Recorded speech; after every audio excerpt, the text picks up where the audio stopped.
Hello and welcome to Renaissance 2.0। आज शुरू करते हैं क्लास 11th की सोशियोलॉजी की फर्स्ट बुक का लास्ट चैप्टर यानी chapter 5 doing sociology research methods. तो पिछले कुछ चैप्टर्स में हम सोशियोलॉजी के बारे में काफ़ी कुछ जान चुके हैं कि सोशियोलॉजी में हम सोसाइटी को स्टडी करते हैं, इसमें सोशल ग्रुप्स होते हैं, इंस्टीट्यूशंस होते हैं, रिलेशनशिप्स होते हैं और सोशियोलॉजिस्ट सोसाइटी को उनके नज़रिए से देखते हैं। अब ये सवाल तो मन में आता है कि सोशियोलॉजिस्ट में ऐसी क्या खास बात है कि उनके ओपिनियन इतने मैटर करते हैं। तो एक आम आदमी अपना ओपिनियन कॉमन सेंस नॉलेज के बेसिस पे देता है, पर एक सोशियोलॉजिस्ट अपना ओपिनियन देता है फैक्ट्स और एविडेंसेस के बेसिस पे। वो बात की तह तक जाके सच्चाई का पता लगाता है। तो इस चैप्टर में हम उन्हीं तरीकों को, उन्हीं मेथड्स को स्टडी करेंगे जिससे एक सोशियोलॉजिस्ट सोसाइटी को देखता है। अब जब हम इन मेथड्स को देखेंगे तो पता चलेगा कि सोशियोलॉजिस्ट को कौन सा मेथड चुनना है उसमें भी प्रॉब्लम होती है, और उसमें पहला रीज़न है ऑब्जेक्टिविटी और सब्जेक्टिविटी का। ऑब्जेक्टिविटी का मतलब है एकदम अनबायस होना, निष्पक्ष होना, जो जैसी चीज़ है उसे वैसे ही रिप्रेजेंट करना। यहाँ हम खुद क्या सोचते हैं, क्या महसूस करते हैं वो मैटर नहीं करता। जैसे अगर सूरज ईस्ट से निकलता है तो ईस्ट से ही निकलेगा, उसे हम अपने मन के हिसाब से चेंज नहीं कर सकते। ये हो गई ऑब्जेक्टिविटी। अब सब्जेक्टिविटी होता है अपने पर्सनल ओपिनियंस के बेसिस पे, और क्योंकि ये पर्सनल व्यूज़ पे बेस्ड है तो हर इंसान के लिए वेरी करता है। जैसे किसी को सर्दियाँ अच्छी लगती हैं तो किसी को सर्दियाँ बुरी लगती हैं। अब क्योंकि हम सोशियोलॉजी को एक साइंटिफिक सब्जेक्ट की तरह पढ़ते हैं और हर साइंस ऑब्जेक्टिव होती है यानी फैक्ट्स के बेसिस पे, तो सोशियोलॉजी में ऑब्जेक्टिव स्टडी करना काफ़ी डिफिकल्ट होता है, क्योंकि अल्टीमेटली सोशियोलॉजिस्ट भी सोसाइटी के ही मेंबर हैं और उनके लिए अपने लाइक्स और डिसलाइक्स साइड रखना काफ़ी मुश्किल होता है। अब जैसे जियोलॉजिस्ट जो रॉक्स को स्टडी करते हैं या बॉटनिस्ट जो पेड़ पौधों को स्टडी करते हैं, उनके लिए ऑब्जेक्टिव होना बड़ी बात नहीं है क्योंकि वो खुद उस स्टडी का हिस्सा नहीं है, पर सोशियोलॉजिस्ट खुद उस सोसाइटी का हिस्सा है। तो इसीलिए सोशियोलॉजी जैसे सब्जेक्ट में ऑब्जेक्टिविटी और सब्जेक्टिविटी का इशू हमेशा ही रहता है। अब इस इशू को कैसे सॉल्व करें? तो सोशियोलॉजिस्ट क्या करते हैं कि वो अपने खुद के आइडियाज़ को बार बार स्टडी करते हैं जस्ट टू बी श्योर। फिर वो सेल्फ रिफ्लेक्सिविटी अप्रोच का यूज़ करते हैं, जिसमें वो अपने काम पे दूसरों का ओपिनियन लेते हैं। वो अपने काम को दूसरों की नज़र से देखने की कोशिश करते हैं। हर चीज़ डॉक्यूमेंट करेंगे ताकि क्रॉस चेक करने में आसानी हो, और वो अपना खुद का बैकग्राउंड भी मेंशन करेंगे ताकि बाकी सोशियोलॉजिस्ट ये देख पाएँ कि उसने अपने बैकग्राउंड के बेसिस पे कुछ भेदभाव तो नहीं करा। ठीक। अब इस सब्जेक्टिविटी और ऑब्जेक्टिविटी के इशू में ही एक प्रॉब्लम और आती है, और वो है कि समाज में सच के अपने अपने वर्जन होते हैं।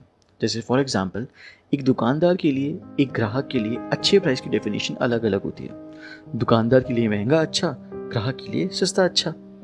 ऐसे ही यंग लोगों और ओल्ड लोगों के टेस्ट में डिफरेंस होता है। बड़े लोगों को पसंद होती है तोरी, टिंडे, बैंगन, और यंग लोगों को पसंद है पिज्ज़ा, बर्गर, मोमोज। तो हर इंसान के लिए कुछ सही है और कुछ गलत। तो ऐसे में सॉल्यूशन कैसे निकालें? तो सोशियोलॉजिस्ट चीज़ों को हर एंगल से देखने की कोशिश करता है, दुकानदार के भी, ग्राहक के भी, यंग के भी और ओल्ड के भी।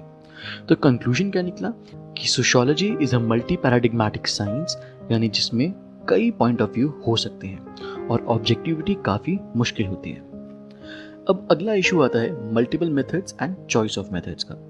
जैसा कि हमने पढ़ा कि सच के बहुत वर्जन होते हैं सोसाइटी में, इसीलिए उन्हें स्टडी करने के लिए कई मेथड्स भी बनाए गए हैं और हर मेथड के अपने कुछ फ़ायदे हैं और कुछ नुकसान। तो सोशियोलॉजिस्ट खुद से ये सवाल पूछते हैं कि कौन सा मेथड ज़्यादा अच्छा रहेगा। तो सोशियोलॉजिस्ट कौन कौन से मेथड यूज़ करते हैं वो देखते हैं। पहला है क्वांटिटेटिव और क्वालिटेटिव मेथड। तो क्वांटिटेटिव में वो चीज़ें आती हैं जो हम नाप सकते हैं, जैसे मेरे घर से मेरे दोस्त के घर का डिस्टेंस 3 किलोमीटर है, या मेरे पास 10 सेब हैं। तो वो चीज़ें जो नंबर के टर्म्स में नापी जा सकती हैं वो क्वांटिटेटिव होती हैं। और क्वालिटेटिव में वो चीज़ें आती हैं जो हम मेजर नहीं कर सकते, जैसे इमोशंस, फीलिंग्स, खुशी। ये सारी चीज़ें एब्स्ट्रैक्ट हैं और इन्हें नापा नहीं जा सकता। फिर आता है ऑब्जर्वेबल और नॉन ऑब्जर्वेबल, यानी वो चीज़ें जो दिखती हैं और जो नहीं दिखती। फिर आते हैं डेटा के बेसिस पे मेथड। तो पहला है प्राइमरी डेटा, जिसमें सोशियोलॉजिस्ट खुद डेटा और इन्फॉर्मेशन इकट्ठी करते हैं, लोगों का इंटरव्यू लेते हैं, उनसे सवाल पूछते हैं, यानी इसमें उन्हें एकदम फ्रेश डाटा मिलता है।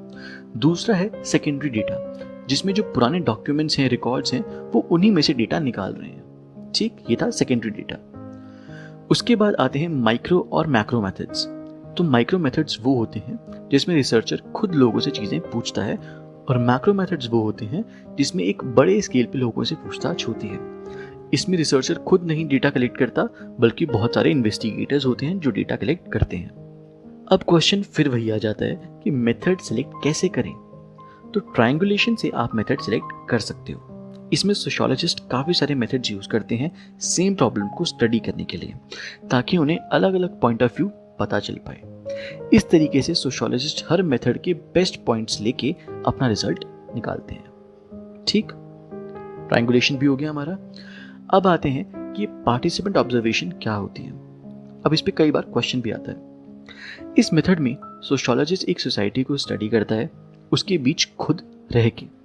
ये मेथड थोड़ा लंबा मेथड है, क्योंकि किसी भी सोसाइटी का कल्चर समझने में, लोगों को जानने में टाइम लगता है। इसमें रिसर्चर खुद उस सोसाइटी का पार्ट बन जाता है, उनकी लैंग्वेज लर्न करता है, उनके जैसे ही काम करता है। इस मेथड से उन्हें पूरी तरह समझने में बहुत हेल्प मिलती है।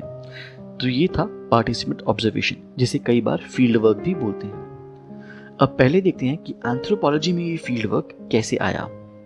तो ये जो फील्ड वर्क का मेथड बनाया था, ये बनाया था ब्रोनिस्लाव मालिनोव्स्की ने। पहले के एंथ्रोपोलॉजिस्ट क्या करते थे कि सेकेंडरी डेटा से ही स्टडी करते थे, यानी ऐसी इन्फॉर्मेशन जो उन्होंने खुद देखी नहीं कभी, बट किसी और ने अपनी रिपोर्ट्स में अपना डेटा कलेक्ट कर रखा है और उसी से फिर वो आगे अपना स्टडी करते थे। फिर 19th सेंचुरी के एंड में, यानी 1890s के आसपास, उन्होंने सर्वेस करना शुरू करा, और फाइनली 1920 में फील्ड वर्क पॉपुलर हुआ एंथ्रोपोलॉजी में। अब देखते हैं कि सोशल एंथ्रोपोलॉजिस्ट एक्चुअल में करते क्या हैं फील्ड वर्क के दौरान। तो सबसे पहले तो वो उस एरिया में एक सेंसस कंडक्ट करते हैं। सेंसस ऐसा डेटा होता है जिसमें एक पर्टिकुलर एरिया के अंदर कौन कौन रहता है, जेंडर रेशियो क्या है, एज ग्रुप क्या है, कितनी फैमिलीज हैं, क्या काम करते हैं, ऐसी सब इंफॉर्मेशन आती है। फिर वो उस एरिया की मैपिंग करते हैं कि कौन सा घर कहाँ है, उसमें कौन रहता है। फिर वो उस कम्युनिटी की जीनियोलॉजी बनाते हैं। जीनियोलॉजी यानी इनके पूर्वज कौन थे, कैसे रहते थे, और इस डेटा की मदद से वो एक फैमिली ट्री बनाते हैं। एक रिसर्चर उस कम्युनिटी के रिश्तों को समझता है, उन लोगों के साथ रहता है, उनके तौर तरीके सीखता है, उनकी भाषा सीखता है, उनके फेस्टिवल्स को, उनकी फैमिली को स्टडी करता है। एक बच्चे की तरह उनसे क्वेश्चंस करता रहता है। इस सब में रिसर्चर एक या दो लोगों पे डिपेंडेंट होता है जो उसको इन्फॉर्मेशन प्रोवाइड करते हैं। उन्हें इन्फॉर्मेंट्स या प्रिंसिपल इन्फॉर्मेंट्स भी बोलते हैं। तो ये तो हुआ एंथ्रोपोलॉजी का फील्ड वर्क। अब बात करते हैं सोशियोलॉजी के अंदर के फील्ड वर्क की। अब एंथ्रोपोलॉजी और सोशियोलॉजी के फील्ड वर्क में सब सेम है सिवाय जगह के। एंथ्रोपोलॉजिस्ट मेनली आदिवासी इलाकों में रिसर्च करते हैं और सोशियोलॉजिस्ट मेनली गाँव में। एक अमेरिकन सोशियोलॉजिस्ट थे विलियम फुटवाइट, जिन्होंने अपनी बुक स्ट्रीट कॉर्नर सोसाइटी में अपने इटालियन अमेरिकन बदमाशों के साथ के फील्ड वर्क को एक्सप्लेन किया कि कैसे उन स्लम्स के लोगों के पास पैसा ना होने के कारण वो क्राइम में उतरे। अब देखते हैं कि फील्ड वर्क में क्या क्या प्रॉब्लम्स आती हैं। सबसे पहले तो रिपोर्ट में अगर कोई ऐसा पॉइंट है जो सोशियोलॉजिस्ट के हिसाब से नेगेटिव है, और अगर वो पॉइंट उन लोगों ने पढ़ लिया तो रिसर्चर को बीच में ही रोक भी सकते हैं। दूसरा, रिपोर्ट पब्लिश होने के बाद उन लोगों को, उनके कल्चर को कोई नुकसान नहीं पहुंचना चाहिए, बल्कि कुछ फ़ायदा ही होना चाहिए। इस मेथड की कुछ कमियां भी हैं। सबसे बड़ी कमी कि ये बहुत टाइम कंज्यूमिंग है। वक्त, एनर्जी और पैसा तीनों ही बहुत लगता है इसमें। एक रिसर्चर को ही सब मैनेज करना पड़ता है, तो ऑब्वियसली थोड़े एरिया को ही वो कवर कर पाता है। अब क्योंकि हर कम्युनिटी डिफरेंट होती है, तो ज़रूरी भी नहीं कि एक स्टडी ही सारे बड़े एरिया पे अप्लाई हो पाए, और इसमें वन साइडेड रिलेशनशिप ही होती है, मतलब रिसर्चर ही सवाल पूछता रहता है। ठीक, अब आते हैं कि सर्वे क्या होता है। तो सर्वे एक तरीका है इंफॉर्मेशन गैदर करने का। इसमें लोगों से सवाल पूछे जाते हैं और उनके जवाब रिकॉर्ड करे जाते हैं। अब इंडिया के अंदर जो सेंसस होता है वो भी एक तरह से सर्वे ही है। तो एक बार इंडियन सेंसस भी देख लेते हैं, क्योंकि कई बार इस पे सवाल पूछा जाता है। तो पहला सेंसस इंडिया में ब्रिटिशर्स ने कंडक्ट करा था 1871 में। उसके बाद से हर 10 साल में ये डेटा कलेक्ट होता है। ये वर्ल्ड का सबसे बड़ा सेंसस है, और ये सर्वे करने वाली ऑर्गेनाइजेशन का नाम नेशनल सैंपल सर्वे ऑर्गेनाइजेशन है। अब इन सर्वेज में ये पॉसिबल नहीं है कि हम सब लोगों को इन्वॉल्व कर पाएं, उनसे पूछताछ कर पाएं। इसीलिए हम कुछ लोगों को रैंडमली सिलेक्ट करते हैं, बिल्कुल रैंडमली, और उनसे ये डेटा कलेक्ट करते हैं और इसे बोला जाता है सैंपल डेटा। ठीक, कई बार इन सर्विस में गलतियां भी हो जाती हैं। हो सकता है लोग सही जवाब ही ना दें या इन्वेस्टिगेटर से डेटा रिकॉर्ड करते टाइम कोई गलती हो जाए। तो जो गलती इन्वेस्टिगेटर से हुई उसे बोलते हैं सैम्पलिंग एरर, और अगर लोगों ने जवाब ही जानबूझ के गलत दिए तो उसे बोलते हैं नॉन सैम्पलिंग एरर। अब इस चैप्टर का लास्ट टॉपिक इंटरव्यू। इंटरव्यू आप लोगों को पता ही है, जिसमें दो लोग बातचीत करते हैं, एक सवाल पूछता है, दूसरा जवाब देता है। और इस इंटरव्यू के भी दो टाइप्स होते हैं, स्ट्रक्चर्ड और अनस्ट्रक्चर्ड। तो ये था हमारा 5th chapter, doing sociology research methods. ये हैं इस चैप्टर के कुछ इंपॉर्टेंट क्वेश्चंस, इन्हें सॉल्व करें और अगर किसी टॉपिक या क्वेश्चन में डाउट आए तो आप मुझे कमेंट सेक्शन में पूछ सकते हैं।